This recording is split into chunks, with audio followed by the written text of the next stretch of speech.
Thank you, Mr Deputy Speaker.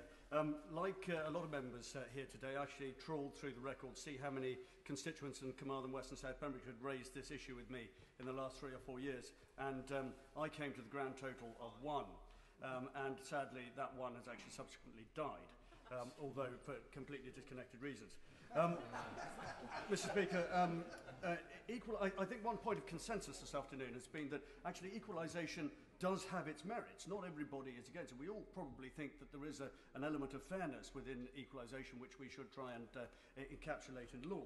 But it seems to me that there's also consensus that we should not be replacing one form of bias with another. This should not be about winning elections, which seems to be taking some kind of route here, and that actually it is not the principle but the process that appears to be causing the greatest source of concern. And if I can just turn to some, if like, examples from Wales and a little bit closer to where I live. In Carmarthen, West and South Pembrokeshire, it takes 1 hour 40 minutes, a modest amount of time, to drive from one end of the constituency to another. Where I live in London, in Vauxhall, it actually takes about 1 hour 40 minutes to walk across the constituency.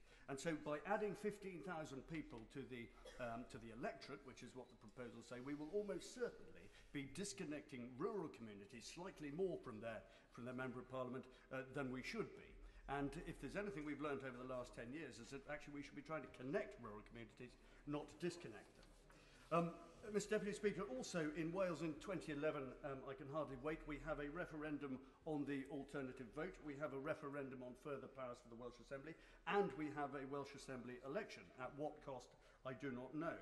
And yet the principle of reducing Welsh MPs by 25%, referred to by many people here, could be agreed without any reference to the Welsh nation at all by 10 o'clock this evening, at least in principle.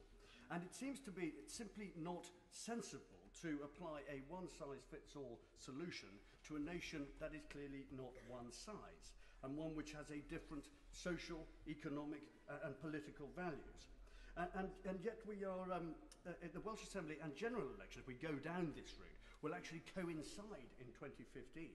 And then we will be having the, I think, slightly confusing spectacle in one area of having two completely different systems of vote, if AV goes through, two completely different boundaries, sometimes one for the Welsh Assembly, one for the Westminster candidate, and of course two languages to contend with at the same time. And if this doesn't actually pose a problem in definition and understanding, I do not know what does.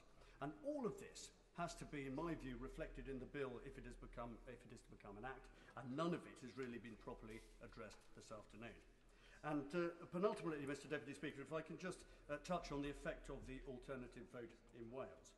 The Deputy Prime Minister some time ago said that this would not be a party political campaign, and yet it is hard to imagine how it can't be when he and the Prime Minister are travelling in slightly different directions on this particular subject. In Wales, we are actually having this referendum on the same day as a very party political Welsh Assembly vote. So we cannot possibly claim that this will not have some impact on the result. For example, what can the media legally say about this particular campaign? What can Welsh Assembly candidates say? What can members of Parliament who will be asked to comment say about the AV referendum when we are actually bound by party political restrictions and we will be involved in a party political campaign at the very same time?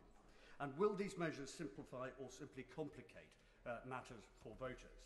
None of these, Mr Deputy Speaker, seem to me to have been properly dealt with this afternoon. And lastly, can I just touch on the subject of honesty? Let's not try and fool anybody about this bill. Let's not pretend that it is a response to some kind of great public desire or thirst.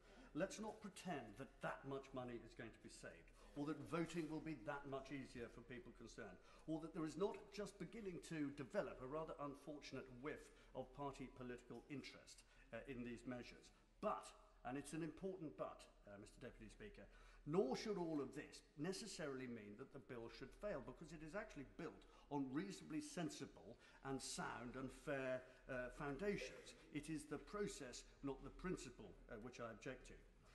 We have, Mr Deputy Speaker, 649, I think, boundary reviews, or maybe a little less than that coming up, which need to be in place, completed, signed, sealed and delivered by 2014, which in itself creates a problem which extends beyond voters. Of course, what it does do is impose a considerable difficulty on all the political parties represented in this House. And those difficulties in administration, reforming, refunding, selecting new candidates also, and this is the important thing, nothing to do with the candidates, actually has a significant bearing on voters themselves.